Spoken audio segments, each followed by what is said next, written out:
नमस्कार दोस्तों, स्वागत है आपका प्रयास क्लासिक में। उम्मीद है आप स्वस्थ होंगे, मस्त होंगे। आज मैं आपके समक्ष लेकर आया हूँ यूपी ट्रिपल एससी पेट प्रैक्टिस सेट 02, यानी कि इससे पूर्व मैंने आपका प्रैक्टिस 01 करा दिया था। ठीक है, प्रैक्टिस 01 करा दिया है और यूपी ट्रिपल एससी पेट की आपकी जो डेट है वो घोषित कर दी गई, जो आपकी 6 और 7 सितंबर है। ठीक है, और मैं इस वीडियो के अंतर्गत लगभग आपके 100 क्वेश्चन लेकर आऊँगा। सेम पैटर्न आपका जो ओरिजिनल पेपर होता है वही पैटर्न मैं आपको इस वीडियो में लेकर आया हूँ। और सेम जो आपके 5 क्वेश्चन इतिहास के, 5 भूगोल के, जो भी आपके आते हैं, सेम पैटर्न आपका ओरिजिनल पेपर का है। यदि आपने यह पेपर कर लिया, यानी कि डेली मैं आपका प्रैक्टिस सेट लेके आता हूँ। इससे पूर्व में जो भी लेके आया हूँ उसका लिंक मैंने आपको डिस्क्रिप्शन में प्रोवाइड कर दिया है। और उसके साथ साथ मैं बता दूं कि इसमें आपकी 1/4 की नेगेटिव मार्किंग भी है, यानी कि 4 क्वेश्चन पे आपका एक क्वेश्चन सही वाला गलत हो जाता है। ठीक है, बढ़ते हैं पहले क्वेश्चन की ओर। पहला जो पोर्शन है वो हमारा भारतीय इतिहास है। देखते हैं पहला क्वेश्चन क्या दिया हुआ है। देखिएगा, निम्नलिखित में से किस स्थान पर महाबोधि टेम्पल कॉम्प्लेक्स, यानी कि महाबोधि मंदिर परिसर स्थित है। मैं आपको केवल आंसर डिनोट करूँगा। देखिएगा, कहाँ, बोध गया, दूसरा कोणार्क, वाराणसी या खजुराहो। तो महाबोधि मंदिर की, यानी टेम्पल्स की इसकी बात करूं, टेम्पल कॉम्प्लेक्स की बात करूं, तो ये कहाँ अवस्थित है? आपका बोध गया में अव्यवस्थित है, यानी कि फर्स्ट ऑप्शन एकदम करेक्ट है। सेकंड, बिंबिसार के बाद उत्तराधिकारी बना, कौन बना? अशोक, अजातशत्रु, समुद्रगुप्त या चंद्रगुप्त। बहुत ही महत्वपूर्ण क्वेश्चन है। देखो, यहाँ जो दिया हुआ है वो बिंबिसार है, बिंबिसार, ना ही बिंदुसार है। देखो, बिंदुसार अलग है। बिंदुसार का जो पुत्र था वो सम्राट अशोक हुए थे, लेकिन बिंबिसार के जो बाद उत्तराधिकारी बना है वो बने हैं आपके अजातशत्रु, अर्थात दूसरे का दूसरा ऑप्शन एकदम करेक्ट है। नेक्स्ट देखिएगा, मराठी योद्धा शिवाजी के पिताजी कौन थे? कौन थे आपके? शहाजी भोसले, अर्थात फर्स्ट ऑप्शन सही है तीसरे का। नेक्स्ट, 1857 के विद्रोह के दौरान भारत का गवर्नर जनरल कौन था? तो भारत का गवर्नर जनरल पूछा है कब? 1857 क्रांति के तहत। कौन था आपका? लॉर्ड वेंटिंग, लॉर्ड विलियम और विलिंगटन या लॉर्ड कैनिंग, या इनमें से कोई नहीं। तो कौन थे आपके? Lord Canning. 1857 की क्रांति जो विद्रोह हुआ था उस टाइम का भारत का गवर्नर जनरल कौन था? आपका लॉर्ड कैनिंग। ठीक है, यानी कि सिंपल कहूँ कि इस विद्रोह के बाद 1858 में या 1858 ईस्वी का अधिनियम पारित किया गया, जिसमें भारत के गवर्नर जनरल को वायसराय कहा गया। कैनिंग भारत का गवर्नर जनरल एवं वायसराय दोनों था। ठीक है, नेक्स्ट क्वेश्चन देखिएगा। इसके साथ भारत में ब्रिटिश को फ्रांसीसी चुनौती का अंत हुआ, यानी किसके साथ आपके फ्रांसीसी चुनौती का अंत हुआ था? देखिएगा, प्लासी युद्ध के बाद, बक्सर का युद्ध के बाद, या वॉडीवास के बाद। तो आपका फिफ्थ का थर्ड ऑप्शन एकदम सही है। वॉडीवास का युद्ध के पश्चात आपके फ्रांसीसी चुनौती का अंत हो गया था। ठीक है, नेक्स्ट क्वेश्चन देखिएगा। 5 क्वेश्चन हो चुके हैं। अब आते हैं भारतीय राष्ट्रीय आंदोलन, यानी कि अब इसमें आपका क्या दिया हुआ है? भारतीय राष्ट्रीय आंदोलन आ गए हैं। तो अब इससे कुछ आपके क्वेश्चन आएंगे, देखते हैं। नेक्स्ट क्वेश्चन, पारसियों की सामाजिक परिस्थितियों के उत्थान के लिए निम्नलिखित में से कौन सी संघ की स्थापना की गई थी? ठीक है, क्वेश्चन समझ गए होंगे। कौन सी की गई थी? ब्रह्म समाज या थियोसॉफिकल सोसाइटी। नेक्स्ट, रहनुमाई मजदसायन सभा या प्रार्थना समाज। तो इसका आपका कौन सा? थर्ड ऑप्शन एकदम करेक्ट है, यानी कि इसका थर्ड ऑप्शन एकदम सही है। नेक्स्ट, जिस समय दिल्ली, बहुत ही महत्वपूर्ण क्वेश्चन है, इस क्वेश्चन को आप चाहें तो अपनी नोटबुक पे नोट डाउन कर लेना, वेरी इंपॉर्टेंट है क्वेश्चन। ठीक है, तो दिल्ली ब्रिटिश भारत की राजधानी बनी उस समय वायसराय कौन था? Lord Curzon, Lord Minto, Lord Hardinge या लॉर्ड वेली। तो कौन था आपका? लॉर्ड हार्डिंग था। ठीक है, जब दिल्ली ब्रिटिश भारत की राजधानी बनी थी तो उस समय वायसराय कौन था? Lord Hardinge. आप मुझे कमेंट करके बताना लॉर्ड हार्डिंग का जो शासनकाल है वो लगभग कितना है? कमेंट करके आप जरूर बताइएगा, आप लोग बताते नहीं हो। ठीक है, नेक्स्ट, ओहुम्स के संबंध में निम्नलिखित में से कौन सा कथन सत्य नहीं है या सही नहीं है। यानी कि इसमें आपके जो क्वेश्चंस हैं वो लगभग आपके 3 सही दिए होंगे, लेकिन एक आपका गलत है। फर्स्ट देखिएगा आपका क्या कहता है, आपका वह ऑर्निथोलॉजिस्ट था। नेक्स्ट, वह भारतीय सिविल सेवा का सदस्य था। सही था, ये भी सही है, ये भी सही है। नेक्स्ट, उसने भारतीय राष्ट्रीय कांग्रेस की स्थापना की थी। हाँ जी, बिल्कुल की थी, यह भी सही है। लास्ट ऑप्शन बचा है, आप कह रहे हो सर वो तो यही बचा है, तो यही होगा जी। आपकी बात एकदम करेक्ट है। तो उसने कांग्रेस के वार्षिक सत्रों की 2 बार अध्यक्षता की। नहीं, यह गलत है, अर्थात 8 का 4 ऑप्शन एकदम करेक्ट है। नेक्स्ट, गांधी जी द्वारा सन 1933 तक संपादित समाचार पत्र का नाम क्या था। बहुत ही महत्वपूर्ण क्वेश्चन है ये, बहुत ही महत्वपूर्ण। यानी कि यूपी SSC पेट के अंतर्गत यह क्वेश्चन गांधी जी के बहुत पूछे जाते हैं, तो इसको आप जरूर देख लेना। ठीक है, क्या नाम था? सर्वोदय नहीं था, आर्य नहीं था, टाइम्स ऑफ इंडिया भी नहीं था। कौन सा था? Young India. अर्थात 9 का आपका डी ऑप्शन एकदम करेक्ट है। कौन सा? Young India. नेक्स्ट देखिएगा क्या कहता है, अंग्रेजों द्वारा निम्न में से किस क्रांतिकारी को फांसी की सजा सुनाई गई थी। बहुत ही महत्वपूर्ण है।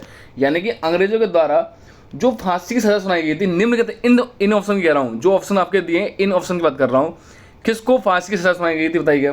10th की बात करूँ तो आपका जो सही है वो है राजगुरु। राजगुरु को क्या अंग्रेजों द्वारा फांसी की सजा सुनाई गई थी। यानी कि तीसरा ऑप्शन एकदम करेक्ट है। अब आता है आपका भूगोल। एक द्वीपीय राष्ट्रीय मालदीव ... में स्थित है क्या? प्रशांत महासागर। पहला है आपका प्रशांत महासागर, सेकंड है आपका अटलांटिक महासागर, थर्ड है आपका दक्षिण महासागर और लास्ट है आपका हिंद महासागर। तो इसका कौन सा ऑप्शन सही है? आपका हिंद महासागर एकदम ऑप्शन करेक्ट है। ठीक है, नेक्स्ट बढ़ते हैं क्वेश्चन की ओर।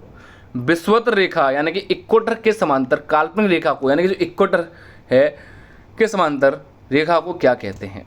पहला ऑप्शन दिया है आपका कौन सा? अक्षांश रेखाएं। दूसरी रेखाएं, इसे कहते हैं लैटिट्यूड, इसे कहते हैं लॉन्गिट्यूड, इसे कहते हैं समताप रेखाएं, इसे कहते हैं समताप रेखा। तो यानी कि मैं बात करता हूँ कि आपकी कुछ इस प्रकार से पृथ्वी होती है, पृथ्वी के मध्य से एक भूमध्य रेखा जाती है जिसे हम विषुवत रेखा कहते हैं। ये पूर्व हो गया, ये पश्चिम, ये उत्तर, ये दक्षिण। यहाँ से आपकी इसने बोला है कौन सी रेखा जाती है ऊपर से आपकी समानांतर इनके। ठीक है, तो जो रेखाएं पूर्व से पश्चिम की ओर खींची जाती हैं उसे हम अक्षांश रेखाएं, या ये सिंपल कहते हैं काल्पनिक रेखाएं भी हैं। पूर्व से पश्चिम की ओर खींची जानी, यानी भूमध्य रेखा को मिलाकर टोटल इन रेखाओं की संख्या 181 है। ठीक है, और भूमध्य रेखा को हटाकर कितनी है? 180। 90 ऊपर हैं, 90 नीचे हैं। तो इसने बोला है इसके समांतर जाती है वो रेखा कौन सी हैं? अक्षांश रेखाएं। और जो रेखाएं ऐसे जाती हैं उन्हें हम देशांतर रेखाएं कहते हैं। अर्थात इसका फर्स्ट ऑप्शन एकदम करेक्ट है। ठीक है, आप कंफ्यूज ना होइएगा, इसका फर्स्ट ऑप्शन एकदम करेक्ट है। नेक्स्ट बढ़ते हैं क्वेश्चन की ओर। देखिएगा, गारो और खासी जनजातियां मुख्य रूप से पाई जाती हैं। कहाँ पाई जाती हैं? मणिपुर में, मेघालय में, मिजोरम में या छोटा नागपुर में। कहाँ पाई जाती हैं? मेघालय में। तो ये बहुत मेन है कि गारो जनजाति कहाँ पाई जाती है। नेक्स्ट, खासी जनजाति कहाँ पाई जाती है। ये दोनों जनजातियाँ कहाँ पाई जाती हैं आपकी, यदि मैं बात करूँ, ये दोनों जनजाति कहाँ पाई जाती हैं आपकी? मेघालय में पाई जाती हैं। तो इसको आप चाहो तो लिख सकते हो कि गारो खासी जो जनजातियाँ हैं वो मुख्य रूप से मेघालय में पाई जाती हैं। नेक्स्ट देखिएगा, रायसीना हिल कहाँ है? रायसीना हिल कहाँ है? तो ये मेरे ख्याल से लगा ही लिया होगा कि रायसीना हिल कहाँ स्थित है आपका। रायसीना हिल की बात करूँ तो रायसीना ही वाला, तो कहाँ स्थित है आपका? ये नई दिल्ली में अव्यवस्थित है रायसीना। कहाँ? नई दिल्ली में स्थित है रायसीना। नेक्स्ट, सबसे पुरानी चालू परिष्करण रणशाला यानी कि रिफाइनरी कहाँ है? बहुत ही महत्वपूर्ण क्वेश्चन है, इसको आप लिख लेना। ये कहाँ स्थित है? रिफाइनरी है, यानी कि इसकी बात हो रही है ये रिफाइनरी कहाँ अवस्थित है। ठीक है, तो 15 की मैं बात करूँ तो इसमें देखिए कहाँ है। पहला है आपका बहामास, सेकंड है बसरा, फिर है डिकवोई, फिर है आपका टेक्सास। तो इसका आपका फोर्थ ऑप्शन एकदम सही है। कौन सा? टेक्सास। ठीक है, 15 का फोर्थ ऑप्शन एकदम कर सकते टेक्सास का। अब आती है भारतीय अर्थव्यवस्था। इसमें देखिएगा आपका क्या कहता है, बैंक वित्त की अग्रणी बैंक योजना का प्रस्ताव किसने दिया? तो किस व्यक्ति ने दिया? आपका सिस्टम की बात करूं तो मैं आपका पहला दिया आपका गॉडगिल अध्ययन समूह ने, दूसरा NK सिंह समिति ने, विकास अध्ययन समूह ने, या ML दांतवाला समिति ने। तो इसका कौन सा सही है? आपका फर्स्ट ऑप्शन इसका एकदम करेक्ट है। तो इसको आप लिखा देना फर्स्ट ऑप्शन वाले को, 16 का आपका फर्स्ट ऑप्शन एकदम करेक्ट है। नेक्स्ट, उस रोजगार की स्थिति को क्या कहते हैं जिसमें कृषि श्रमिकों की उत्पादकता शून्य होती है? बहुत ही महत्वपूर्ण क्वेश्चन है, इसको आप वेरी इंपॉर्टेंट अवश्य लिख लें। ठीक है, क्या कहते हैं उसे हम बताइएगा। पहला है मौसमी बेरोजगारी, सेकंड चक्रीय बेरोजगारी, फिर है प्रच्छन्न बेरोजगारी, और लास्ट है आपका ढांचागत बेरोजगारी। तो इसकी मैं बात करूं, इसका आपका क्या सी ऑप्शन एकदम करेक्ट है। नेक्स्ट देखिएगा, प्रधानमंत्री, इसे भी आप लिख लें अपनी कॉपी पे, बहुत महत्वपूर्ण है। ठीक है, तो प्रधानमंत्री की मैं बात करूं, प्रधानमंत्री शुभारंभ जो हुआ था सुकन्या, वो कब प्रारंभ हुई थी? प्रधानमंत्री सुकन्या समृद्धि योजना का शुभारंभ कब किया गया था बताइएगा? सितंबर 2014 में, अगस्त 2015 में, जनवरी 2015 में, या जनवरी 2016 में? तो 18 क्वेश्चन की बात करूं तो इसका जनवरी 2015 एकदम एक्यूरेट है।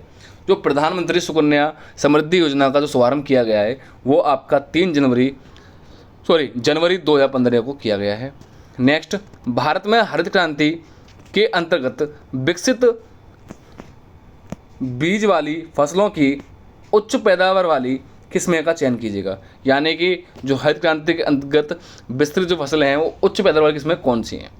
देखिएगा फर्स्ट ऑप्शन पहला क्या क्या कहता है आपका, मेरे ख्याल से पहला ही सही है। पहला कहता है आपका चावल, गेहूँ, दलहन, तिलहन, गन्ना। जी हाँ, मक्का, चना, ज्वार, कहवा, चाय। थर्ड, चाय, गेहूँ, ज्वार, बाजरा, मक्का। गेहूँ, चावल, गन्ना, दलहन या भरत। तो इसका फर्स्ट ऑप्शन एकदम करेक्ट है। ठीक है, फर्स्ट ऑप्शन इसका एकदम एक्यूरेट है। नेक्स्ट, क्वेश्चन नंबर 20, वाणिज्य बैंकों द्वारा भारतीय रिजर्व बैंक के पास रखे गए सर्वाधिक न्यूनतम से अधिक रिजर्व क्या कहलाते हैं? नगदी रिजर्व, जमा रिजर्व, या बेसी या क्षणिक? तो 20 की बात करूँ तो आपका पहला ही सही है, नगदी रिजर्व। ठीक है, नेक्स्ट, भारतीय संविधान आ गया यहाँ पे आपका, तो इसको देखिएगा। भारतीय संविधान में बहुत ही पहला क्वेश्चन, बहुत महत्वपूर्ण क्वेश्चन आपका है, भारतीय संविधान का कौन सा अनुच्छेद उच्चतम न्यायालय की स्थापना और गठन से संबंधित है? तो कौन सा है आपका? पहला ही सही है आपका, अनुच्छेद 124। ठीक है, नेक्स्ट, संविधान का प्रारूप समिति के समक्ष प्रस्तावना का प्रस्ताव किसने रखा था? जवाहरलाल नेहरू ने नहीं, डॉक्टर भीमराव अम्बेडकर। यानी 22 की मैं बात करूं तो आपका किसने प्रस्ताव रखा था? प्रस्तावना का प्रस्ताव किसने रखा था?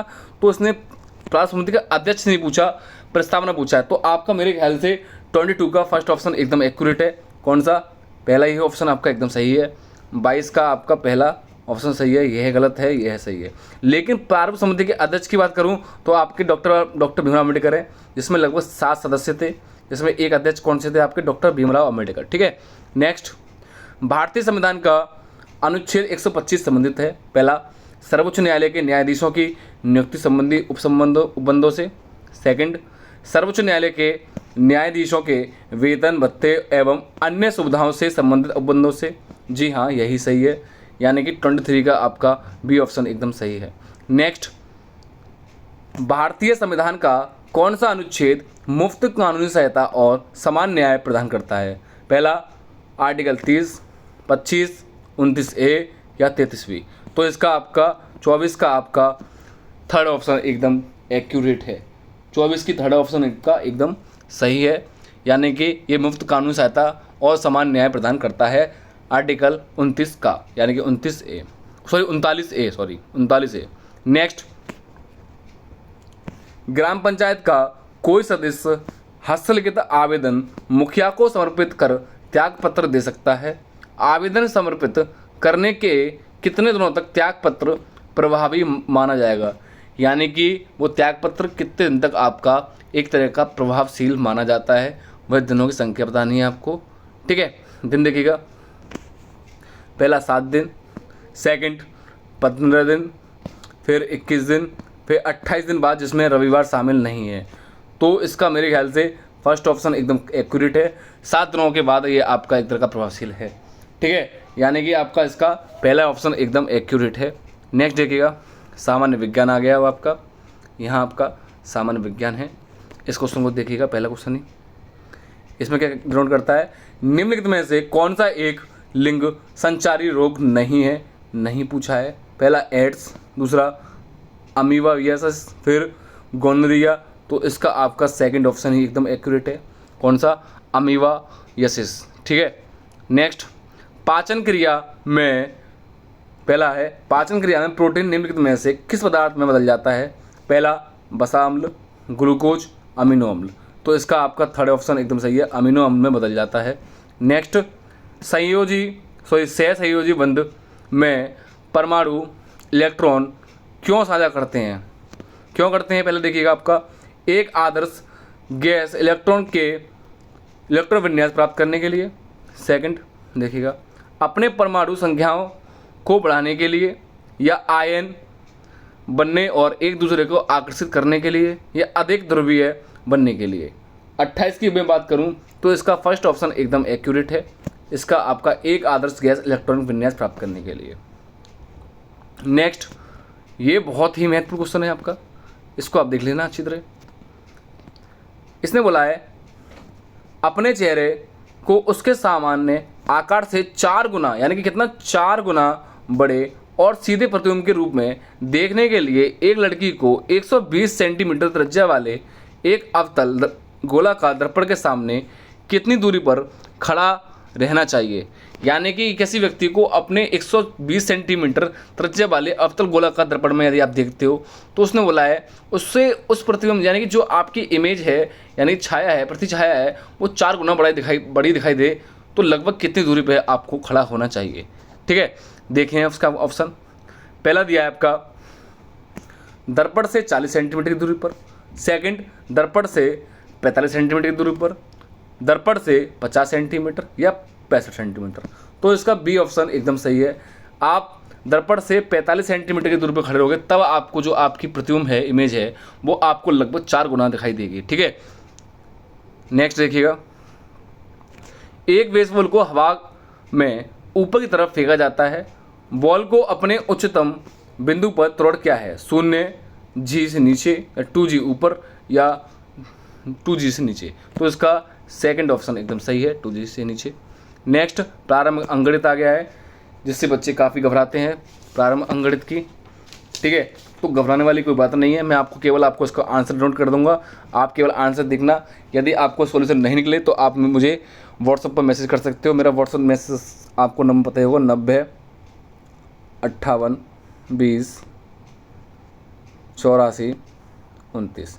ये मेरा व्हाट्सएप नंबर है, आप केवल व्हाट्सएप पर ही मैसेज कर सकते हो केवल, ठीक है। आप व्हाट्सएप मैसेज करके आप इसका उत्तर प्राप्त मेरे से कर सकते हो। मैं आपको केवल यहाँ केवल और केवल आपको उत्तर बताऊँगा, क्योंकि आपका समय नष्ट ना हो, क्योंकि वीडियो आपकी लंबी हो जाती है। बच्चे कहते हैं सर इतना वीडियो लॉन्ग हम नहीं दे सकते, आप शॉर्ट लेकर आइए, इसलिए शॉर्ट के लिए मैं आपको केवल आंसर ही प्राप्त कराऊंगा। देखिएगा पहला क्वेश्चन, पहला क्या कहता है, साधारण ब्याज की दर जिस पर कोई धनराशि 25 वर्षों में स्वयं की तिगुनी हो जाएगी क्या है, 4%, 8% या 5% या 6%, बताइएगा। 31 का आखिर आंसर क्या होगा। देखो मैं बता दूं इसमें क्या पूछा है, आपकी एक तरह की दर पूछी है। यदि दर पूछी है तो आप इसे कैसे निकालोगे, बताइएगा। दर पूछी है तो आप इसे किस तरह से निकालोगे। तो सिंपल कह सकते हो आप कि दर इजगल टू, फॉर्मूला निकाल लो, दर का इजगल टू ब्याज इंटू 100 बट्टे मूलधन इंटू समय को टी कहते हैं, ठीक है।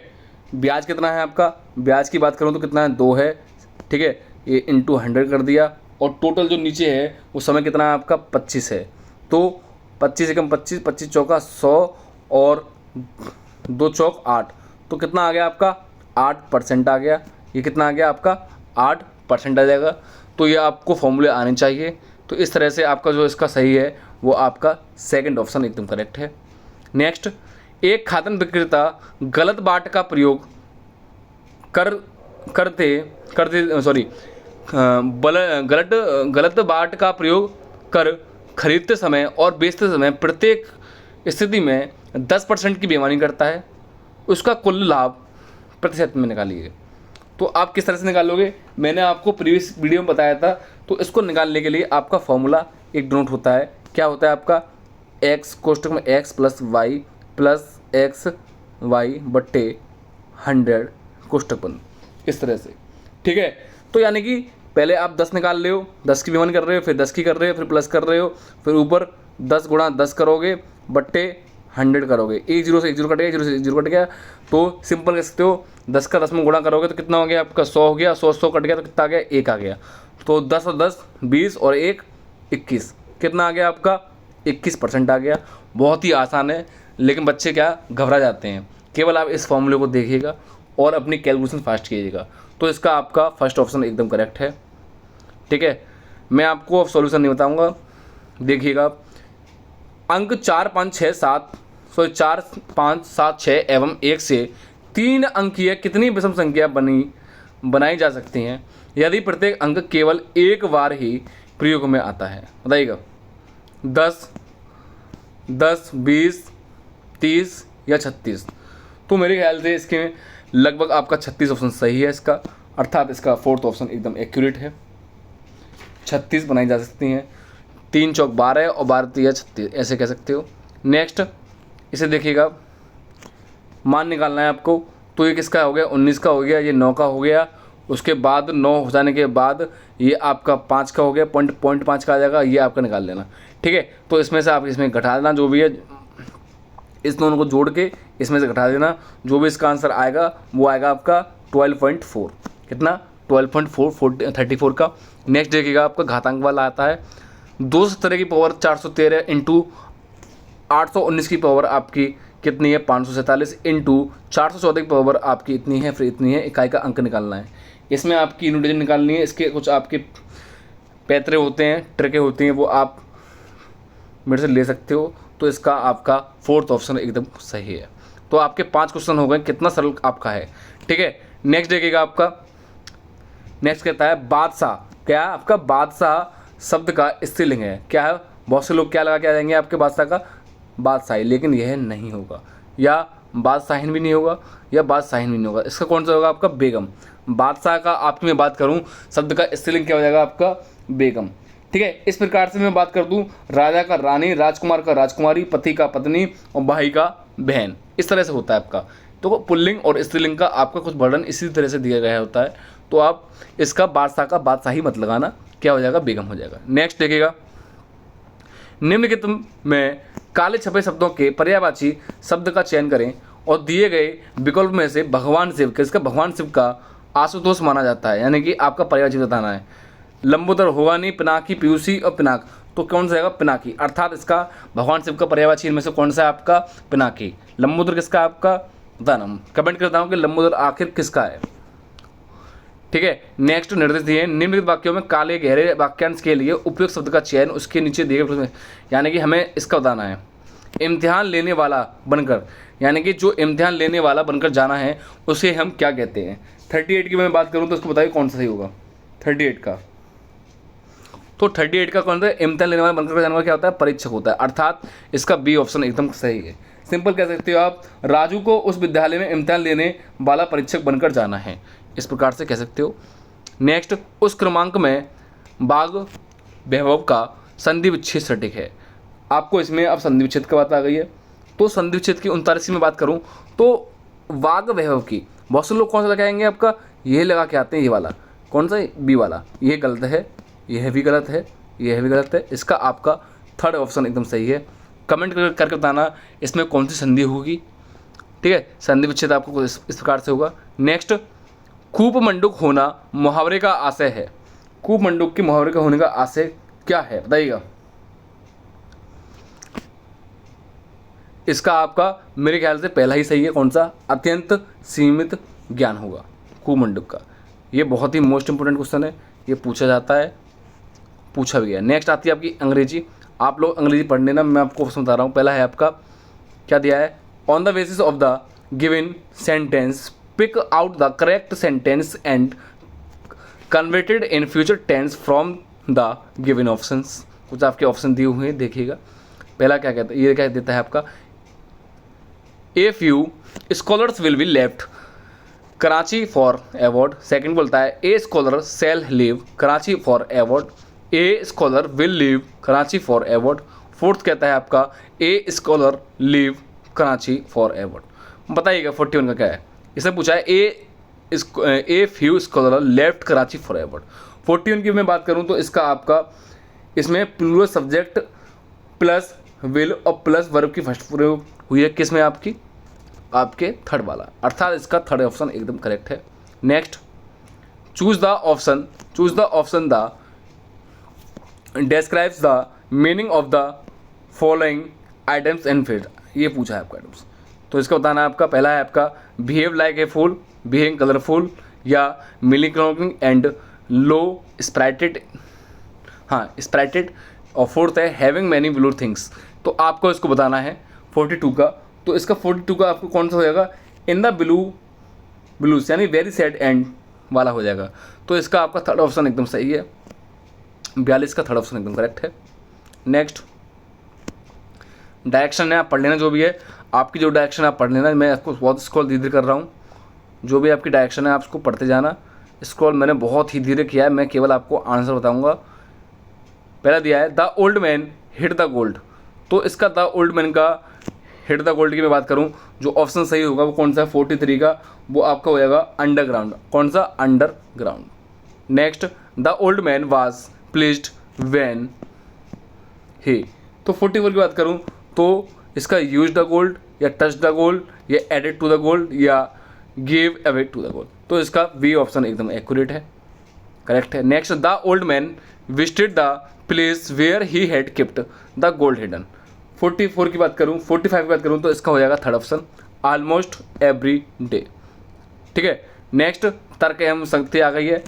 नेक्स्ट दिया इसमें आपका तर्क शक्ति में, दोनों शब्दों पक्षी पंख एक दूसरे से निश्चित संबंध है, सही विकल्प का चयन करें जिसमें दोनों शब्दों में वैसा ही समान संबंध है। यानी जैसा पक्षी पंख में आपका संबंध है जैसे ही आपको नीचे में बताना है। 46 देखिएगा, तो वेल पानी, तो वेल पानी देखते हैं। कुत्ता फेफड़े, तो ये तो अलग ही है। पेन कागज़ थोड़ा अलग है। तो आपका कौन सा है, कार पहिया। तो कार से पहिया अटैच है, ठीक है। वेल पानी तो वैसा, और पेन से कागज़ हमेशा अलग अलग भी हो सकती है और जरूर नहीं है आपका संबंध है। लेकिन आपका जिस तरह से पक्षी पंख यानी पक्षी कौन सा दिया आपका, जिस तरह से पक्षी पंख के बिना नहीं उड़ सकता या सकती, उसी तरह से कार पहिए के बिना नहीं चल सकती। ठीक है, इस तरह से आपका सहसंबंध है इसमें। नेक्स्ट देखिएगा क्या कहता है आपका, YXW UTS QPO MIL। तो आगे पूछा है क्या होगा बताना। तो इसमें मेरे ख्याल से -4 -4 -4 सब में हो रहा है, यानी कि प्रत्येक संख्या में आपकी -4 ही हो रहा है। यानी कि इसमें से भी -4 करोगे तो इसमें से फिर -4 -4 फिर इसके में -4। ठीक है, ऐसे ही इसमें से -4 फिर इसके बाद इसमें -4 फिर इसमें -4। तो उस संख्या से -4 बनेगा आपका IHG, अर्थात इसमें ऑप्शन फोर्थ एकदम सही है। नेक्स्ट, कुछ अक्षरों का समूह दिया गया है जिनमें से प्रत्येक अक्षर को एक अंक निर्धारित किया गया है। इन अक्षरों को इस प्रकार व्यवस्थित करें कि उसमें एक अर्थपूर्ण शब्द बन जाए। अर्थपूर्ण यानी कि अर्थ सहित हो, यानी कि बेअर्थक ना हो या निरर्थक ना हो, सार्थक हो। उनके अंकों को के सही क्रम को दिए गए विकल्पों में से सही से दर्शाइए। तो इसमें आपको सही से दर्शाना है कि आपका ये अंक किससे दर्शा रहा है। ये देखो मेरे ख्याल से जो संख्या बनेगी वो कौन सी बनेगी, NUMBER। यानी कि पहले तो हमें से आपको एक संख्या बनानी है। तो ये संख्या कौन सी बनेगी, आपकी नंबर बन गई। N पे कौन सी देखिएगा 5 है, U पे कौन सी आपकी 1 है, उसके बाद M पे कौन सी आपकी, M पे आपकी कौन सी 2 है, B पे कौन सी आपकी 6 है, E पर कौन सी आपकी 3 है और R पर 4 है। तो हमें एक सार्थक अंक बन गया कौन सा, नंबर। नंबर को क्या कहते हैं, अंक कहते हैं।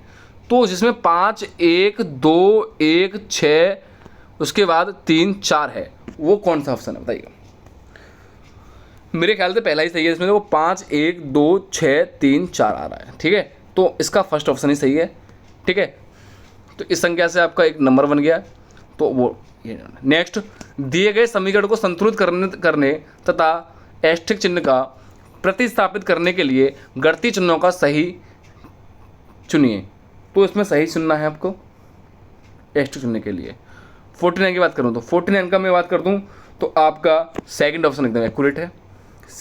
सेकंड ऑप्शन एकदम एक्यूरेट है, यानी कि मैं बात करूं यहाँ आप क्या लगा दोगे, गुणा लगा दो, 4 गुणा 6, फिर माइनस, उसके बाद प्लस, उसके बाद बराबर, यही तो दिया आपका।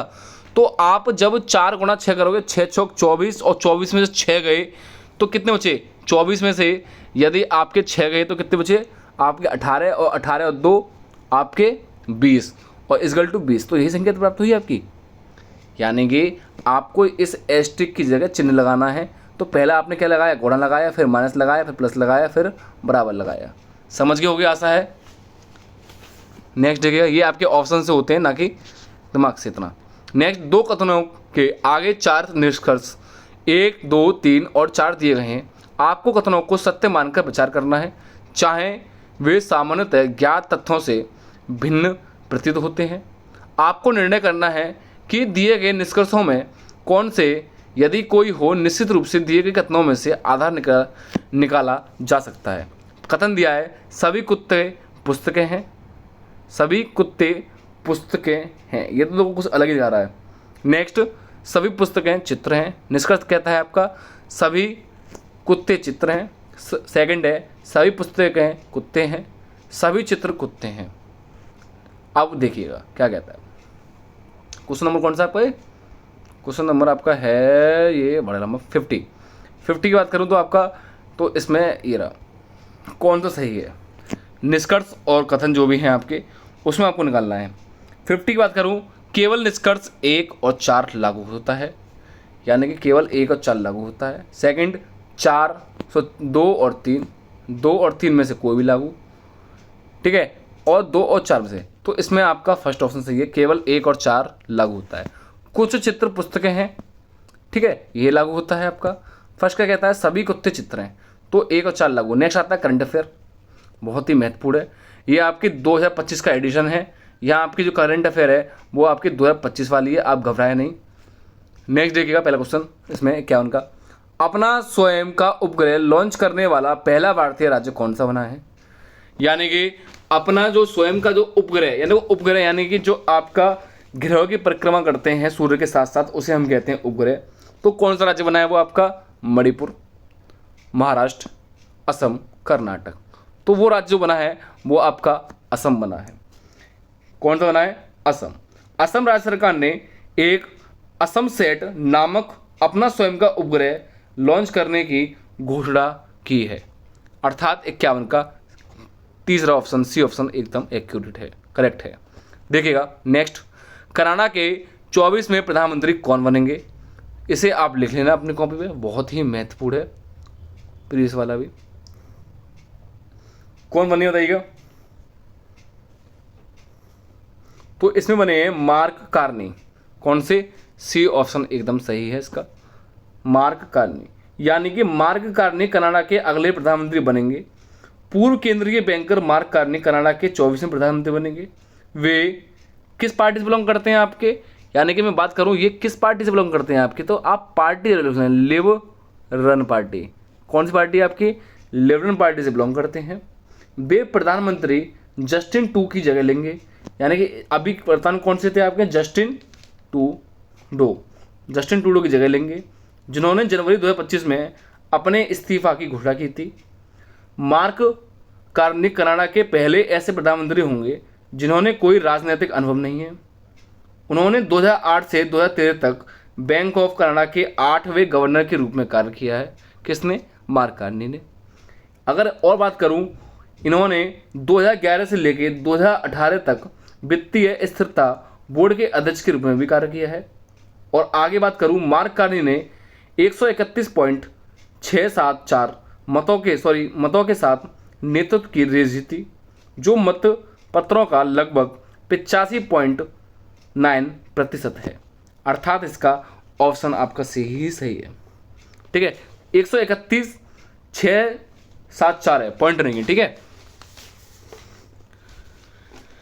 सी ऑप्शन इसका एकदम एक्यूरेट है। तो कौन से होंगे आपके कनाडा के 24 में? मार्क करनी। नेक्स्ट दिया हुआ है आपका 53। इसमें बोलता है क्रिसिल की एक रिपोर्ट के अनुसार वित्त वर्ष 2026 में भारत की वास्तविक जीडीपी वृद्धि होगी। बहुत ही महत्वपूर्ण क्वेश्चन है, इसको आप नोट कर लेना, आखिर जीडीपी कितनी होगी, ठीक है। तो इसकी मैं बात करूं 6.5, 7.5, 8.5 या 9.5, करंट पे इसलिए जोड़ दे रहा हूं और इसमें से क्वेश्चन आपके ज़्यादा बनते हैं। आरबीआई ने 3 मार्च 2025 से डॉक्टर अजित रत्नाकर जोशी को अपना नया कार्यकारी निर्देशक नियुक्त किया है, यदि इसमें बात करूं मैं, ठीक है। और इसमें यदि जीडीपी की मैं बात करूं तो 9.5 का वर्णन किया गया है, 9.5। और डॉक्टर जोशी सांख्यिकी और सूचना प्रबंध विभाग के साथ साथ आरबीआई के वित्तीय स्थिरता विभाग का प्रबंध करेंगे, ठीक है। डॉक्टर जोशी माइक्रोइकोनॉमिक सांख्यिकी और नीति विकास पर केंद्रित विभिन्न समितियों और कार्य समिति में शामिल रहे हैं। नेक्स्ट आरबीआई, ये मैंने आपको नेक्स्ट क्वेश्चन बता दिया। आरबीआई को अपना नया अधिकारी कौन सा है? डॉक्टर अजित रत्नाकर जोशी, ये वाला सी ऑप्शन इसका सही है, डी ऑप्शन एकदम सही है। और उसकी वित्तीय वाली में बात करूं किसका? 51 का, 53 का जो आपका ऑप्शन सही था 53 का, वो आपका 6.1 है। इसका आपका 6.1 है, थोड़ा भूल हो गई है। इसका आपका ये वाला क्वेश्चन सही है और आरबीआई वाले का आपका इसका ये सही है, ठीक है। नेक्स्ट, इसरो ने अंतरिक्ष मिशनों के लिए high speed micro processor dot विकसित किए हैं। क्या विकसित किया है आपका इसरो ने? विक्रम 3201 और कल्पना 3201। नेक्स्ट, विक्रम 3201 और अब्दुल कलाम 3201, विक्रम 3201 और अब्दुल कलाम 3201, या उपयुक्त में से कोई नहीं। तो कौन सा आपको लॉन्च किया है आपकी मैं बात करूं तो इसरो ने अंतरिक्ष मिशन के लिए high speed micro processor Vikram 3201 और कल्पना 3201 विकसित किए हैं, अर्थात इसका फर्स्ट ऑप्शन एकदम एक्यूरेट है, करेक्ट है। विक्रम 3201 भारत का पहला पूर्ण स्वदेशी 32 बिट माइक्रो प्रोसेसर है। इसका उपयोग लॉन्च वाहनों की कठोर परिस्थितियों में किया जा सकता है। 32 बिट माइक्रो प्रोसेसर एक प्रकार का माइक्रो प्रोसेसर है जिसमें डेटा बस, रजिस्टर और एड्रेस बस 32 बिट चौड़ी होती है या 32 बिट चौड़ी होती है। विक्रम 3201, ठीक है, विक्रम 3201 फ्लोटिंग पॉइंट कंप्यूटेशन का समर्थन करता है और उच्च स्तरीय भाषा संगतता प्रदान करता है। कल्पना 3201 आई, कौन सा? आई, ई और ई 1754 इंस्ट्रक्शन सेट आर्किटेक्चर पर आधारित 32 यानी 32 bit sparks V8 RISC micro processor भी है, अर्थात इसका फर्स्ट ऑप्शन एकदम एक्यूरेट है। नेक्स्ट, किसने एशियाई महिला कबड्डी में चैंपियनशिप 2025 जीती है? किसने जीती है? आपकी भारत ने जीती है, ठीक है। भारत ने फाइनल में ईरान को हराकर एशियाई महिला कबड्डी चैंपियनशिप 2025 का खिताब बरकरार रखा है, ठीक है। नेक्स्ट, हरियाणा के पंचकूला में विश्व जल दिवस पर जल शक्ति अभियान कौन सा है? कैच द रेन 2025 का शुभारंभ किसने किया है? किसने किया? आपका कृषि एवं किसान कल्याण मंत्रालय, पर्यावरण एवं वन जलवायु। तो यह है आपका किसने किया? आपका जल शक्ति मंत्रालय ने। नेक्स्ट, IQR की रिपोर्ट के अनुसार 2024 में वायु प्रदूषण के लिए भारत वैश्विक स्तर पर किस स्थान पर है? किस स्थान पर आपका 58 का बताइए। तो भारत आपका लगभग जो है वो आपका बताइए कौन से स्थान पर? चौथा, पांचवा, छठवां या सातवां? तो ये भारत अपना जो स्थान है वो आपका 5वां स्थान पर है।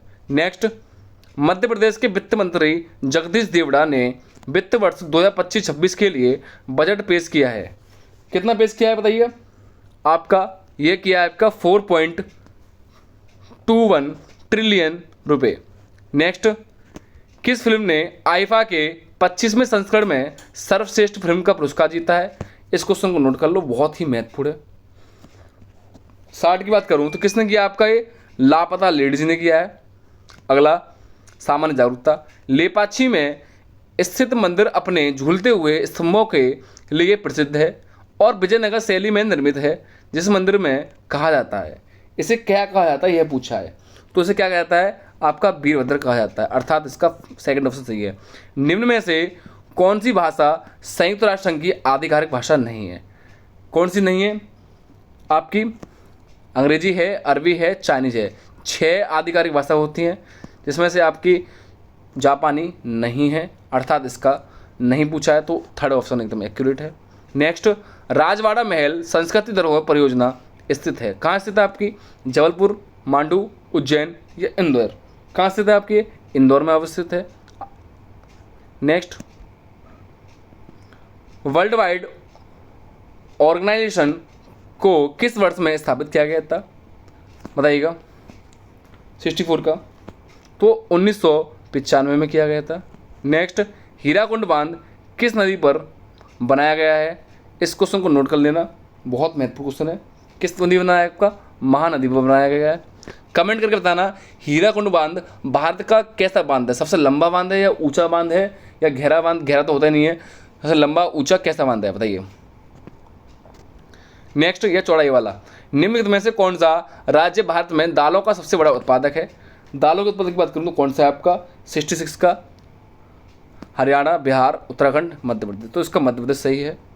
नेक्स्ट, भारत का प्रथम स्वनिर्मित पावर प्लांट कहाँ स्थित है? कहाँ स्थित है आपका? ये आपका कलपक्कम में कहते हैं, कालपक्कम बोल दो उसे, तो इसका थर्ड ऑप्शन एकदम एक्यूरेट है। नेक्स्ट, भारत के संविधान के किस अनुच्छेद के तहत राष्ट्रपति अध्यादेश को लागू कर सकता है? 68 की मैं बात करूं तो आपका कौन सा है? आपका अनुच्छेद 123 में लागू कर सकता है।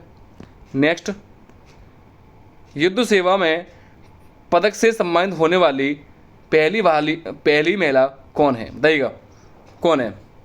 भावना कंठ या कौन सा ऑप्शन है आपका? 69 या आपकी शालिजा धामी या मिंटी अग्रवाल या अर्पणा कुमारी? तो इसका थर्ड ऑप्शन एकदम करेक्ट है। कौन सी? मिंटी अग्रवाल। अगला, 1968 में निम्नलिखित में से किसे साहित्य अकादमी पुरस्कार मिला है? किसे मिला है आपको?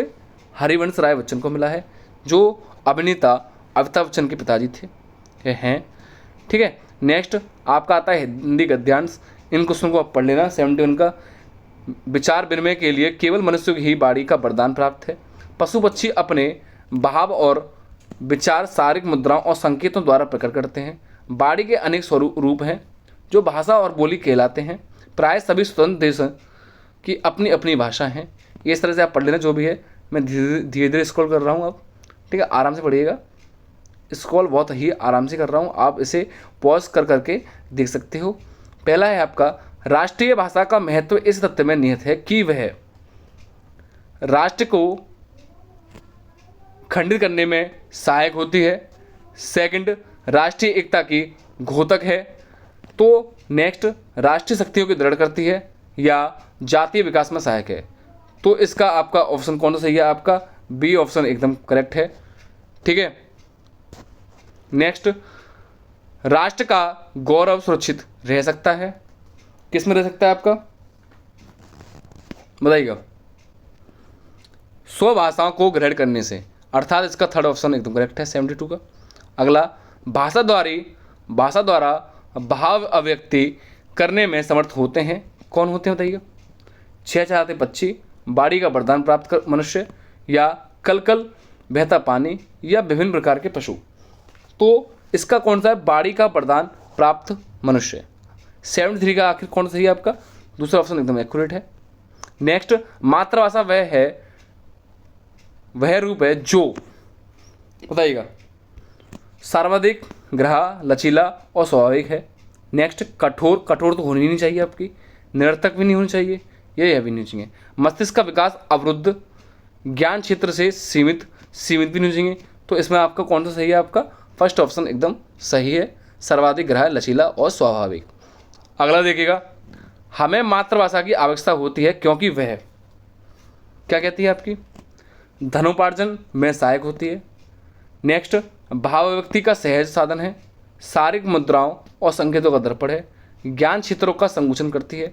तो इसका आपका कौन सा है? भाव व्यक्ति का सहज करती है, अर्थात 75 का दूसरा ऑप्शन एकदम सही है। नेक्स्ट, ये नेक्स्ट आपका गद्यांश आ गया है जो कि आपका 76 से 80 तक है। ठीक है, कुछ महापुरुष तटस्थ होकर चिंतन करते हैं, यहाँ से शुरू है। तो बहुत आराम से स्क्रॉल कर रहा हूँ, आप स्क्रीनशॉट या पॉज करके पढ़ सकते हो आप इसे, जो भी है। मैं नहीं पढ़ूंगा क्योंकि टाइम ज़्यादा आएगा आपका। आराम से कर देता हूँ, आपको दिक्कत ना हो। यहाँ से गांधी जी समझा कहा, देखिए 76 क्वेश्चन देखिएगा आप। इस गद्यांश में लेखक ने महात्मा गांधी के विषय में क्या कहा है? क्या कहा है आपका महात्मा गांधी ने? उपयुक्त में से कुछ नहीं कहा, ना ही ये कहा है, ना ही ये है, ना ही ये। नेक्स्ट, तटस्थ चिंतन से क्या अभिप्राय है? बताइएगा क्या अभिप्राय है? स्वतः स्व है, यह भी नहीं है, यह भी नहीं है, तो इसका क्या आशय है आपका? निष्पक्ष होकर सोच विचार करना। नेक्स्ट 78 का उक्त गद्यांश का संबंध निम्नलिखित में से किससे है? किससे है आपका? कर्मवाद से है, ना ही आदर्शवाद, ना ही मार्क्सवाद, ना ही समाजवाद। नेक्स्ट 79 क्वेश्चन देखिएगा। इस गद्यांश में लेखक ने मुख्य रूप से क्या वर्णित किया है? क्या वर्णित किया है? कुछ महापुरुष का सही चित्रण किया है, अर्थात फर्स्ट ऑप्शन ही करेक्ट है। नेक्स्ट 80 क्वेश्चन देखिएगा। इस गद्यांश में लेखक ने यूरोप के कुछ महापुरुषों के विषय में क्या कहा है? क्या कहा है देखिएगा। उन्होंने नए मूल्यों की स्थापना की है। नेक्स्ट, उन्होंने कुछ नए आदर्श स्थापित किए हैं। उन्होंने उपाय तो बताए हैं पर उनका कार्यान्वयन दूसरे पर छोड़ दिया है, अर्थात थर्ड ऑप्शन एकदम सही है। अब आता है आपका ग्राफ। इस ग्राफ में केवल मैं आपको आंसर बता देता हूँ, केवल आप लोग देख लेना। नीचे दिए गए स्तंभ में मोबाइल निर्माता कंपनी 2007 तथा 2008 में विभिन्न मॉडलों के मोबाइल प्रतिशत बटन को दर्शाया गया है। 2007 में मोबाइल फ़ोन को कुल उत्पादन 35 लाख था, 2008 में 44 लाख था। इस आरेख का अध्ययन निम्नलिखित में से उत्तर दीजिए। एक कंपनी द्वारा 6 विभिन्न प्रकार के मोबाइल 2 वर्षों के प्रतिशत हैं, तो ये 6 हैं इस तरह से, 1 2 3 जो भी हैं ये 6 दिए हुए हैं। आप इसको देख लेना आराम से, मैं आपको टेबल नोट कर देता हूँ। इस प्रकार से दी हुई है आपकी, मैं आपको केवल आंसर बताऊंगा। वर्ष 2007 में निर्मित AVE मॉडलों के मोबाइलों की कुल संख्या कितनी थी? कितनी थी आपकी? कुछ इस प्रकार से 21 वाला सी ऑप्शन सही है। नेक्स्ट, वर्ष 2007 और 2008 तक किन मॉडलों के उत्पादन में विचरण का प्रतिशत अधिकतम था? यानी कि सबसे अधिक किसका था आपका? किसका था? A और B का। नेक्स्ट, वर्ष 2007 और 8 में निम्नलिखित में से B प्रकार के मोबाइल की संख्या कितनी है? 83 की बात करूँ तो आपका कौन सा? आपका 3,55,000 है, यानी कि A ऑप्शन करेक्ट है। नेक्स्ट, यदि वर्ष 2008 में A प्रकार के मोबाइलों का प्रतिशत उत्पादन वर्ष 2007 के बराबर होता है, तो वर्ष 2008 में A प्रकार के मोबाइलों का उत्पादन कितना है? 84 का कौन सा आपका? B ऑप्शन करेक्ट है। अगला, यदि कंपनी D प्रकार के मोबाइलों की प्रतिशत वर्ष की उत्पादन संख्या के 50% मोबाइल बेच दिए जाए तो D प्रकार के कितने मोबाइल बिक रहे हैं? 85 की मैं बात करूं तो आपका कितना है? आपका इसमें ना ही ये है, ना ही ये है, ना ही ये है, इसमें थर्ड ऑप्शन एकदम सही है। नेक्स्ट आता है आपका 86 से 90 दूसरा दंड आरेख। निम्नलिखित प्रभाजित दंड आरेख में एक हाई स्कूल के 3 वर्षों के छात्रों को दर्शाया गया है। इसका अध्ययन करें और निम्नलिखित प्रश्नों का उत्तर दीजिएगा। यानी कि यह किसका दर्शा रहा है? आपका अनुत्तीर्ण को, यह तृतीय श्रेणी को, यह द्वितीय श्रेणी को, यह प्रथम श्रेणी को। तो इस प्रकार से आपको दिया गया है, तो ये देखना है कुछ इस प्रकार से देखना। ये आपका ये चिन्ह आपके दिए हुए हैं ना, ये इस प्रकार से चिन्ह दिए, ये वाले वो मैंने बता दिया, इस प्रकार से दिए गए हैं कुछ इस प्रकार से, है ना। देखिएगा 86, वर्ष 2008 में प्रथम श्रेणी में उत्तीर्ण छात्रों का प्रतिशत कितना है? तो कितना है आपका? 27, 32, 15 सही 3/8 या 11 सही 13/70 है। इसका फोर्थ ऑप्शन एकदम सही है। नेक्स्ट, वर्ष 2008 में उत्तीर्ण छात्रों का प्रतिशत कितना है? कितना है आपका? 82 सही 6/7 है। नेक्स्ट, उत्तीर्ण छात्रों की संख्या के अनुसार विद्यालय में हाई स्कूल का सर्वोत्तम परिणाम किस वर्ष हुआ रहा था? वेरी इंपॉर्टेंट क्वेश्चन है, इसको देखना है आपका। कितना रहा है आपका? 2009 में रहा था सबसे ज़्यादा। नेक्स्ट, वर्ष 2008 में तृतीय श्रेणी में उत्तीर्ण छात्रों की संख्या कितनी थी? कितनी थी आपकी बताइएगा? 60 थी। नेक्स्ट, वर्ष 2010 में द्वितीय श्रेणी में उत्तीर्ण छात्रों का प्रतिशत कितना है बताइएगा। 90 का, इसका 30% है। आप सब लोग इसे सॉल्व कर लेना, और यदि आपको सॉल्यूशन नहीं आए तो आप मेरे इस नंबर पर व्हाट्सएप पे मैसेज करके आप सॉल्यूशन प्राप्त कर सकते हो व्हाट्सएप पर 90 58 20 84 29 पर, ठीक है। सॉल्यूशन प्राप्त कर सकते हो और अपने आंसर मैच कर सकते हो। नेक्स्ट 91 से लेके 95 तक साड़ी दी हुई है। एक साइड ग्रेजुएट है, एक साइड पोस्ट ग्रेजुएट है, और ए से लेकर एफ तक आपका कुछ इस प्रकार से दी है। आप लोग इसका स्क्रीनशॉट मान लें, उसके बाद मैं आपको आंसर बताने वाला हूँ। देखिएगा, शहर सी में अरे क्या हो गया, शहर सी में ग्रेजुएट और पोस्ट ग्रेजुएट की संख्या के बीच क्या अंतर क्या है, यानी कि आपको शहर सी में बताना है, यानी कि इन दोनों का आपको अंतर बताना है, इसका और इसका, ठीक है। अंतर निकाल लेना जो भी है। तो मैं आपको आंसर देता हूँ, इसका कितना है 4650, फर्स्ट ऑप्शन इसका सही है। नेक्स्ट, सभी शहरों में मिलकर पोस्ट ग्रेजुएट की संख्या का औसत, यानी कि सभी को आप क्या कहते हैं जोड़ दोगे और जितनी संख्या होगी उससे आप डिवाइड कर दोगे, ठीक है। तो इसका 92 का आपका 15200 आ जाएगा। नेक्स्ट, ए और बी में मिलकर ग्रेजुएटों की संख्या का शहर ए और ई में मिलकर पोस्ट ग्रेजुएट की संख्या में क्रम से अनुपात क्या है बताइएगा। तो कितना है 709 अनुपात 560। नेक्स्ट, शहर ए डी एफ में मिलकर ग्रेजुएट और पोस्ट ग्रेजुएट की संख्या है कितनी है आपकी 89,600। नेक्स्ट, शहर एफ में ग्रेजुएटों की संख्या इस प्रकार पोस्ट ग्रेजुएट संख्या में लगभग कितना प्रतिशत है, कितना है आपका 95 का 89 है। 96 से 100 देखिएगा। निम्नलिखित श्रेणी में 5 सप्ताहों में 6 प्रिंटरों मुद्रक द्वारा मुद्रक पृष्ठों की संख्या दर्शाई गई है। साड़ी का साबद्ध आसानी पूर्वक अध्ययन कर प्रश्नों का उत्तर दीजिएगा। 5 सप्ताह में 6 मुद्रक द्वारा पृष्ठों संख्या है कुछ, आप इसे कमेंट क्या कहते हैं इसको नोट ले लें। इस प्रकार से और छोटा कर देता हूँ मैं आपके समझ। A B C D E F, पहला दूसरा तीसरा चौथा पाँचवा, ये सप्ताह हैं। इस प्रकार से श्रेणी दी हुई है ये सारी, आप जो भी है इसको स्क्रीनशॉट ले लें। देखिए पहले क्वेश्चन, पहले सप्ताह में सभी मुद्रक द्वारा मुद्रित पृष्ठों की औसत क्या है, सभी को ऐड करें, जितना है आपका उसमें से डिवाइड कर दें।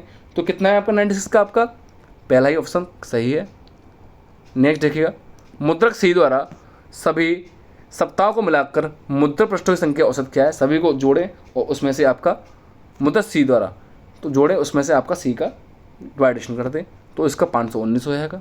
नेक्स्ट, किस सप्ताह में मुद्रित पृष्ठों की संख्या सर्वाधिक है, पहला दूसरा तीसरा पाँचवा, किसमें सर्वाधिक है आपकी 5वें सर्वाधिक है। नेक्स्ट, दूसरे सप्ताह में मुद्रक ए और ई द्वारा मुद्रक का अंतर कितना है आपका, इसमें 52 अंतर है। और लास्ट क्वेश्चन है आपका मुद्रक बी और सी द्वारा मुद्रित सभी सप्ताहों को मिलाकर पृष्ठों का अंतर कितना है, 65 70 66 या 77। तो इसका 70 ऑप्शन एकदम सही है। यहाँ आपकी जो क्लास है वो समाप्त हो चुकी है।